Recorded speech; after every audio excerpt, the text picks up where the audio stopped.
All right, hello everybody. Today I've got for you a review of the first book of what I guess is called the Barsoom series.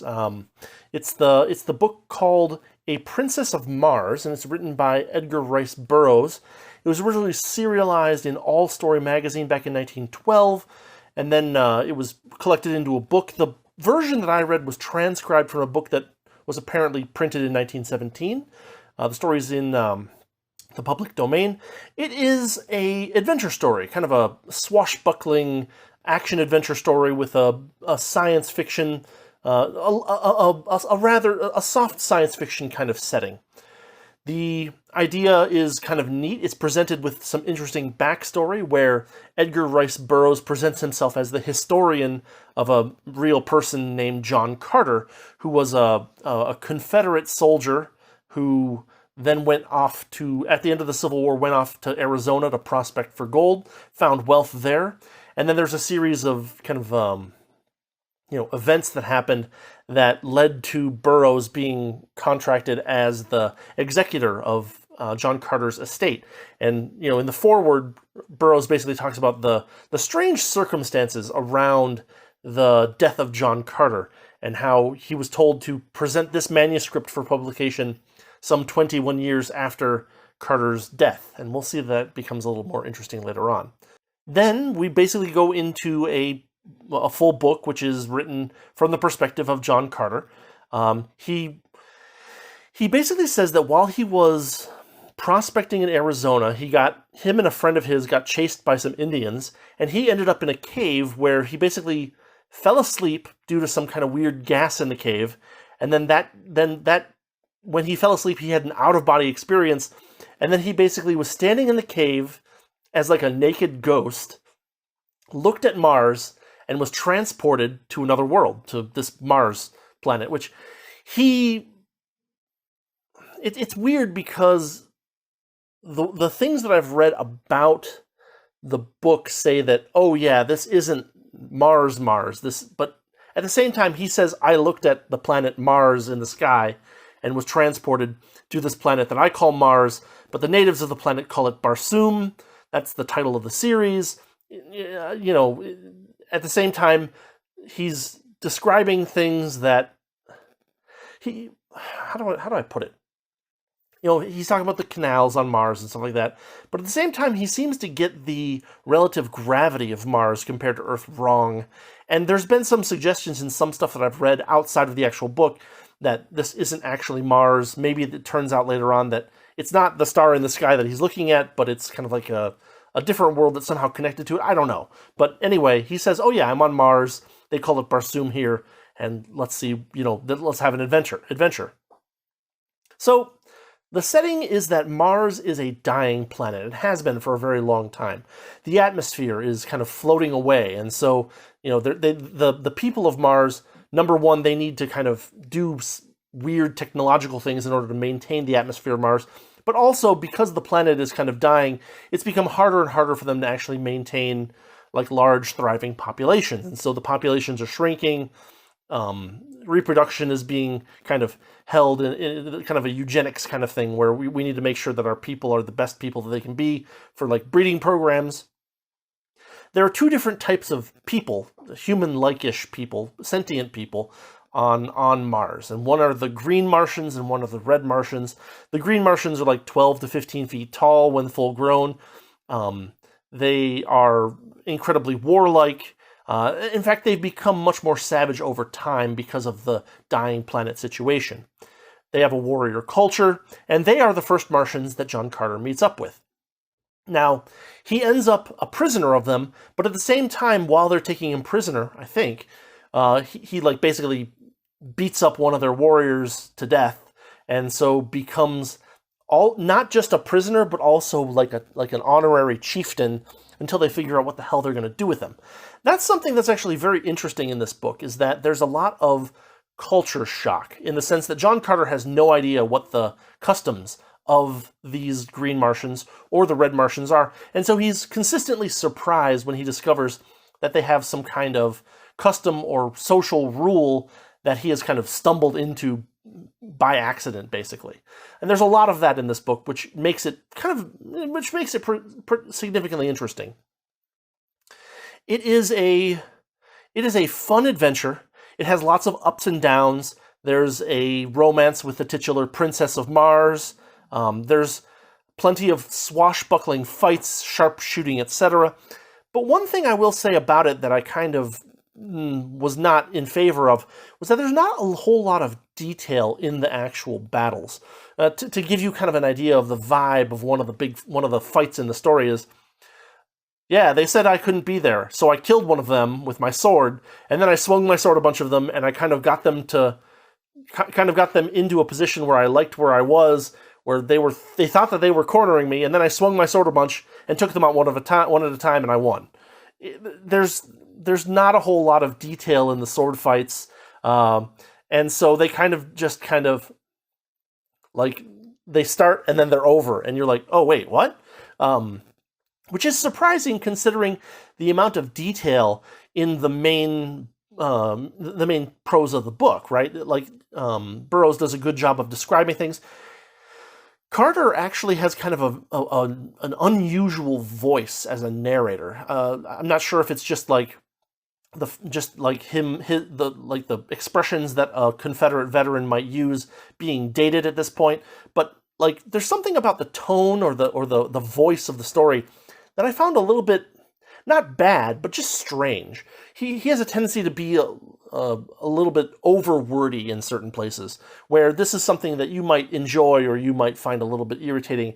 I think I lay a little bit more on the irritating side of that, because he talks a lot about things that don't really matter, and then when things actually do matter, he kind of talks about them much less than you'd think that he would. That was the kind of my main beef with the way that this book was written. So one thing worth mentioning about this book that I kind of glossed over in my notes here is that in the very first page of the story, John Carter says something very strange. He says that I don't age like other men age, that he's been he's had the appearance of approximately a 30-year-old man for the last 40 years, and he must be over 100 at this point. He's never remembered being anything other than that. This is a weird thing because you'd think it would have a big effect on the story, but actually it kind of doesn't. It might be something that enables him to be in more stories over a longer period of time. It may be that Burroughs came up with that idea to make it so that he can have these long-term adventures over a long period of time. But at the same time, it's something that jumps out at you in the first page of the book, of the actual book, not the foreword, but the first page of John Carter talking as John Carter, and you're like, oh, there must be something to do with this. And as far as I can tell, the main effect that it has is that it enables Burroughs to write more Mars books with John Carter over a longer period of time, and to kind of justify John Carter remaining, a spry young man kind of thing. One thing that's kind of cool about this book is the creature craft. There are several different Martian species of creatures that are talked about in the book.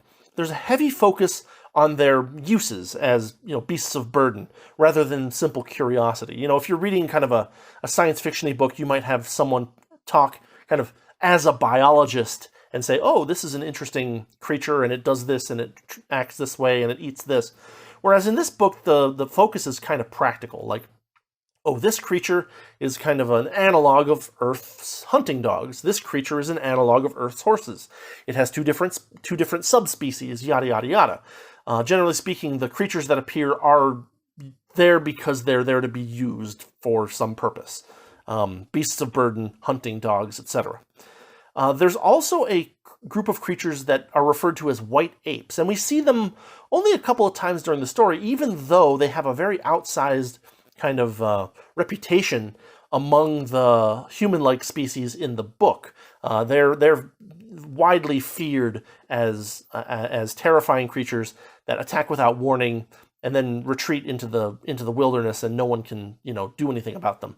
Even the cities that the Green Martian men occupy, they're always constantly worried about encroachments by these white apes that are very powerful, and so they arrange because Mars is a dying planet, there are a lot of kind of half-ruined cities laying around.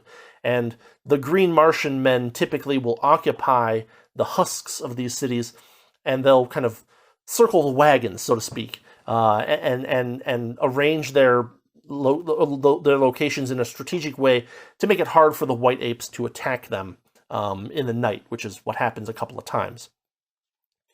There is an element that where John Carter says that when he goes to Mars, he suddenly gets these weird telepathic powers, and they're cool and they're used occasionally, but I feel like they're used a bit inconsistently.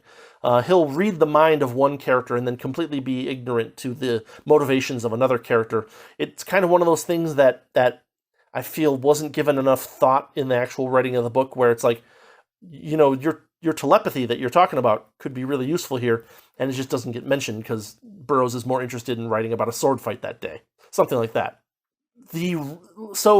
Without spoiling the plot, Carter becomes a prisoner of these Green Martians. The Green Martians are at war with the Red Martians. The Red Martians have a lot of technology, and they're more human-sized. And then there's, captured prisoners. There's big fights between these Green Martian men and these fleets of ships. That kind of puts the whole plot into motion, because John Carter is a prisoner but also a chieftain for the Green Martians, and that makes him very worried about his potential prospects in the near future, because he basically got caught by a group of Martians that were looking to pick up some of their young, or check out some of their young, and they're headed toward a place where the head Green Martian is going to basically say, yeah, okay, you're cool, John Carter, or much more likely, off with his head.